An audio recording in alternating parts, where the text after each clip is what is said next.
En cela, on va s'intéresser à Greenwood, qui réussit sportivement son entrée du côté de l'Olympique de Marseille, buteur, un joueur magnifique. Mais on va se demander si son succès est dérangeant. Allez, si on peut rappeler les faits quand même le concernant. Ouais, on va rappeler pourquoi cette arrivée à l'OM de Mason Greenwood suscite autant de critiques. 30 janvier 2022, une série de photos émerge sur Instagram. On y voit la compagne de Mason Greenwood, la bouche en sang, le corps avec plusieurs contusions et ces mots à tous ceux qui veulent savoir ce que Mason Greenwood me fait. Une publication accompagnée d'un audio où on y entend un homme solliciter un rapport sexuel qu'elle refuse explicitement. Photos et audio rapidement supprimés. Dans la foulée, le joueur est placé en garde à vue pour suspicion d'agression sexuelle et menace de viol. Libéré sous caution, Manchester United le suspend et ne lui verse plus de salaire. 15 octobre 2022, il est de nouveau inculpé. Il aurait, selon les médias anglais, repris contact avec la victime. De nombreuses charges pèsent sur lui, tentative de viol, agression, menaces et remarques dégradantes. Il est de nouveau remis en liberté en échange d'une nouvelle caution, toujours placé sous contrôle judiciaire. 2 février 2023, un an après les premières accusations, à la surprise générale, toutes les charges sont abandonnées. Retrait de témoins clés et de nouveaux éléments dans l'affaire. Entre-temps, l'international anglais et la plaignante se sont remis en concubinage. Manchester United refuse toujours de le réintégrer et de lui verser son salaire. 21 août 2023, la presse anglaise laisse entendre que le club serait prêt à réintégrer le joueur. Greenwood a alors 21 ans. Il publie sur Instagram la naissance de son premier enfant en compagnie de l'ancienne plaignante. Mais avec la pression populaire, Manchester United annonce une séparation définitive. 1er septembre 2023, il est envoyé en prêt à Getafe. 18 mois qu'il n'avait pas participé à un entraînement professionnel. Il reçoit un bel accueil du public espagnol.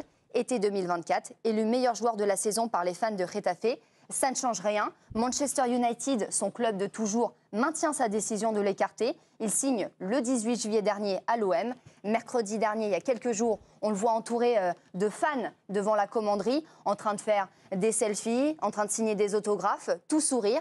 Dimanche soir, face à Reims, sa compagne Ariette et leur fille étaient présentes au Vélodrome. Alors on pose la question, sa réussite est-elle dérangeante après ce retraçage de l'histoire de Mason Greenwood par Alicia? On regarde vos ardoises et on quitte la commanderie quelques secondes. Est-ce que c'est un succès dérangeant pour vous? Oui pour Alicia, un peu quand même pour Benoît. Non pour Bertrand, ça me dégoûte, nous dit Émilie. Non pour Ludo et oui pour Raphaël. Évidemment, c'est un sujet qu'on imaginait bien qu'on aurait au moment de la signature de Mason Greenwood. Vous savez, cette fameuse phrase, dissocier l'homme de l'artiste de l'homme, toutes ces choses-là. On va essayer d'être le plus clair, le plus objectif, le plus honnête possible. Voilà, parler avec notre cœur et des arguments précis sur un sujet qui n'est pas simple, évidemment, à traiter.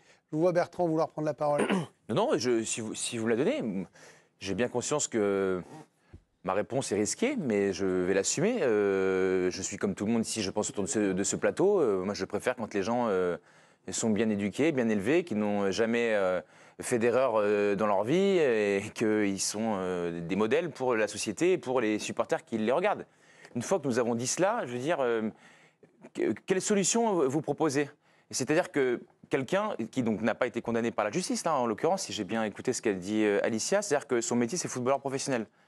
Moi, je pose juste la question, combien de temps doit-il cesser son activité? C'est-à-dire que soit parce qu'il a commis cet acte-là, parce que c'est sûr qu'il l'a frappé, les photos, les vidéos existent, donc ça, c'est incontestable. C'est-à-dire que je n'ai pas de réponse à cette question. Je dis, combien de temps doit-il être sanctionné? C'est-à-dire que du coup, il n'a plus le droit de travailler de sa vie, parce que son métier, c'est de jouer au foot. C'est 1 an, c'est 2 ans, c'est 5 ans, c'est 10 ans. Bon, moi, en l'espèce, je suis journaliste de sport. Mason Greenwood est un très bon, voire un grand joueur de football. Je pense que s'il n'avait pas commis cet acte-là, il ne serait pas à l'Olympique de Marseille, il serait peut-être dans le club où il était à cette époque-là, ou au Real Madrid. Voilà. Il se trouve qu'une de ses sanctions, c'est aussi d'être à l'OM. Et j'ai un grand respect pour les victimes, celles qui peuvent l'être, et je peux comprendre que ce que je dis soit inaudible pour certains. Je dis simplement, qu'est-ce qu'on fait? C'est-à-dire que ce monsieur, on fait quoi? Il n'a plus le droit de travailler? Je ne suis pas sûr que ce soit si facile que ça. Donc je comprends qu'évidemment ça suscite de l'émotion. Mais moi, je n'ai pas envie de m'excuser à chaque fois que je vais faire un compliment sur le joueur de foot qu'est Greenwood, qu'on me dise oui, il a fait ça. Je sais qu'il a fait ça. On le dit tous les jours, on va dire oui, il a fait ça. On le sait qu'il l'a fait. Maintenant, il est là. Donc moi, je vais essayer de parler du joueur de foot. Et ce qu'il a fait, évidemment que c'est pas bien. Et vous avez aussi besoin, vous avez raison de rappeler la non-condamnation aussi, parce que ce sont aussi des arguments qui existent. On va voir Mathieu Grégoire, qui est notre correspondant permanent à Marseille pour le journal L'Équipe, et régulièrement pour la chaîne. Bonsoir Mathieu. Mathieu, c'est vrai que quand il est arrivé à Mason Greenwood, même le maire s'en est mêlé du côté de Marseille. Et on a bien compris aussi que Pablo Longoria le voulait absolument. Tout de suite, ça a été un sujet de discorde. Je me rappelle, dites-moi si je me trompe, même que Jordan Verretou avait été ennuyé aussi à ses débuts, pas le concernant, mais avec des histoires familiales. Je veux dire, aujourd'hui, tout le monde est au courant de tout, évidemment. Ça a changé. Je ne sais pas si Mathieu m'entend. Est-ce que Mathieu m'entend? J'ai un doute. Je pense que là, il y a trop de délai. On va régler ça en régie, les copains, parce que je crois que Mathieu ne m'a pas entendu. Émilie, évidemment, vous m'avez répondu que ça vous dégoûtait. Vous êtes à l'opposé de l'avis de Bertrand. Quel est votre sentiment sur ma question? Sa réussite est-elle dérangeante? Oui, alors moi, et j'entends par contre complètement ce que tu dis. Moi, sauf que j'y arrive pas et je suis que dans l'émotion sur ce sujet-là. Et en fait, je ne comprends pas, mais à la rigueur, je n'ai pas compris sa signature. Il y a eu plusieurs cas dans le football, ce n'est pas le premier footballeur qui fait ça, sauf que là, on a vu, on a entendu. Et pour autant, on va le célébrer. Moi, quand je vois ce nom sur des maillots de gamins, etc., ouais, j'ai un vrai souci d'exemplarité, c'est-à-dire que ça va pas. C'est pas le football que je veux. Je n'ai pas envie d'avoir gloire à cet homme qui tape sur des femmes, qui commet des abus sexuels. C'est pas du tout dans mes codes. Et en fait, je n'arrive pas à justement dissocier. J'entends totalement ce que tu dis en disant, mais comment on fait? Eh ben, on le fait pas signer parce que. Ah, mais il travaille plus jamais de sa vie? Bah peut-être. Eh ben, c'est dommage. Non, je sais. Je suis absolument pas rationnelle et j'ai pas envie de l'être sur ce sujet. Mais s'il avait été condamné par la justice. J'en ai rien à fiche. Excusez-moi. Non, mais au contraire. Non, mais je veux dire, s'il y a une condamnation de justice qui fait qu'on a compris que. Ok, donc c'est à votre la condamnation. Ouais. Moi, c'est ce que j'ai vu, ce que j'ai lu, et quand je lis aussi ce qui se passe en Angleterre, parce que je conseille à tout le monde s'est arrêté sur la une de l'Équipe et je l'entends. Il faut vraiment lire ce qu'il y a à l'intérieur parce que pour le coup, il y a vraiment plusieurs points de vue de pays à pays là où il est passé. En Angleterre, il le déteste. Exactement. Et en fait, je n'arrive pas à comprendre pourquoi l'Angleterre a bien imprimé ça, que l'Espagne a laissé passer et que nous, la France, on est en train de l'idolâtrer. Alors, c'est totalement ça, Émilie. En Angleterre, on est très étonnés de voir que les débuts de Greenwood puissent susciter autant d'enthousiasme auprès des supporters marseillais. Outre-Manche, on n'oublie absolument pas son passif et le Télégraphe, quotidien britannique, est d'ailleurs très offensif. Les fans marseillais se sont trouvés un héros douteux avec Mason Greenwood avant d'ajouter dans un club privé de succès récent. Beaucoup ont accepté Greenwood comme un sauveur. Pour d'autres, son arrivée témoigne de l'immoralité du football. C'était pas une cabale non plus dans la presse puisqu'il y avait que The Telegraph qui a accordé plusieurs articles. Les autres journaux se sont pas vraiment attardés sur son cas. Mais c'est vrai qu'il a une très mauvaise image auprès des supporters de Manchester United. Je parle vraiment des locaux, moins des supporters étrangers. Finalement, Danny Taylor, qui est l'une des grandes plumes de The Athletic, résume la perception qu'on a du joueur en Angleterre. À une autre époque, il était même vu comme la future star de l'équipe d'Angleterre. Mais tout cela a changé à cause de son comportement extrasportif au point qu'il est quasiment devenu un paria ici. Donc autant vous dire qu'en Angleterre, on ne verra plus jamais jouer Greenwood avec le maillot de la sélection anglaise. On parle même de la sélection jamaïcaine. Bref, et ce qui agace encore plus outre-Manche, c'est le fait que Roberto De Zerbi, l'entraîneur marseillais, puisse lui accorder autant de louanges, puisse être aussi flatteur envers lui. C'est évidemment un sujet très compliqué et je tiens à le dire, à le redire, sait-on jamais, puisque je sais bien que certains font des raccourcis un petit peu faciles, à aucun moment il n'est question d'accepter la moindre violence, que ce soit tout à l'heure quand on parlait des supporters, que ce soit évidemment la violence conjugale. Personne ici autour de la table n'aura le droit de dire ça et ne le pense. Bien sûr, on est sur le footballeur. Et sur l'homme, vous avez entendu les deux premiers points de vue. Benoît et Ludo, si vous aviez un coéquipier qui avait ce genre de soucis, c'est des choses, j'imagine, pas simples quand même aussi à gérer, mine de rien. C'est des choses qui arrivent en discussion de vestiaire? Moi, de mon époque, j'ai pas eu de discussion telle que sur des sujets sensibles comme celui-ci. Après... Et vous, en tant qu'homme, en tant que père, en tant que mari, c'est quoi? Moi, ça me dérange, bien sûr. Mais c'est pas pour autant que je vais lui dire qu'il cesse son activité ou quoi, parce qu'il n'a pas été condamné, même si on sait que c'est très flou. On sait en off tout ce qui s'est passé, clairement. Voilà, on va pas se... mais malgré tout, son succès, oui, ça me dérange, parce que les photos, elles sont quand même assez choquantes, les audios aussi. Et je pense que pourquoi en Angleterre ils réagissent comme ça? Parce qu'en Angleterre, ça a eu beaucoup plus d'impact qu'en France. Parce qu'eux l'ont vécu. Ils ont dû le vivre pendant 4, 5, 6 mois. Parce qu'on sait très bien comment fonctionnent les tabloïds anglais, avec les photos, avec les audios. Donc c'est pour ça qu'en France, je pense que ça n'a pas le même impact. Mais malgré tout, oui, ça me dérange. Mais ce n'est pas pour autant que si on me pose la question sur les débuts de Greenwood, oui, ce qu'il fait à l'Olympique de Marseille, c'est fantastique. Il fait un super début de saison. Mais ça me dérange. Oui, ça me dérange. Ludo, est-ce que vous avez été surpris quand vous avez vu son nom circuler du côté de l'Olympique de Marseille et la farouche volonté du club de le recruter?